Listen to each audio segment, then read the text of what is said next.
Well, you know what? It's really wonderful to be able to come to a place like this and thank the fans for their support, because without them we wouldn't get to make more films, and we are going to make more. So this is kind of a way on behalf of Paramount and JJ and the rest of the cast and crew to reward the fans for their loyalty and to say thanks, because now we get to make more. Firstly, I think the two key things are make sure that you have all the flesh off the animal. Kind of helps. So the jacket starts to smell after a while. I found that out on this episode of Man vs Wild that I did, coming soon. And the second one really is really has to do with the cut of it. You have to make sure you allow room for it to shrink. That's not true. I totally disavow that. It's foul knowledge, and you have to be careful of the internet. I will. No, you know what? It's as a long-term fan, it was really wonderful to be able to step into such an iconic role that was so wonderfully done by DeForest Kelley for 40-odd years. And the challenge for me was to really kind of identify that very essence and spirit of what he did so well, and then kind of really funnel that through a younger version of what that character would be. How do you nail the accent?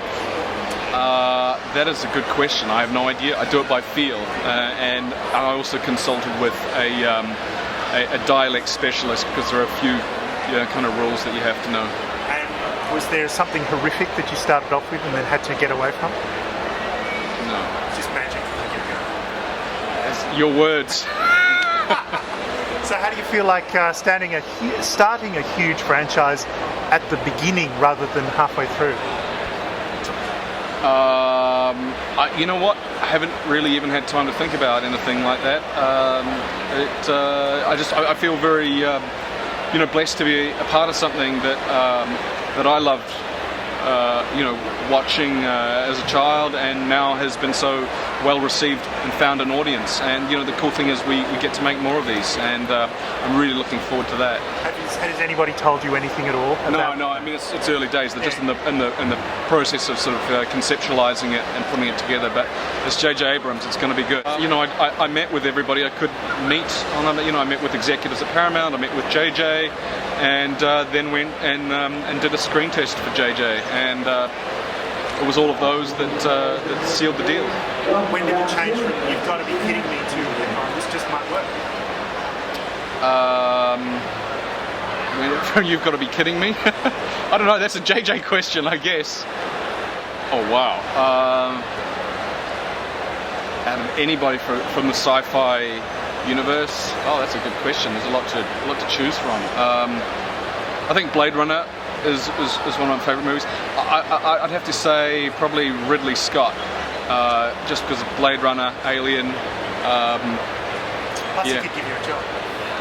Well, I just like to meet him. I mean, he's just done such an extraordinary contribution to not only film but science fiction. It captured lightning in a bottle there. It was sort of pre-computer graphics, and everything was done in-house, in camera, and they really had to be resourceful. And I think that it lent a certain quality to that film that those aesthetics are not easily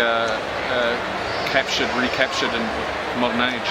So what's the most fun you've had on a film set? I was actually working on Star Trek.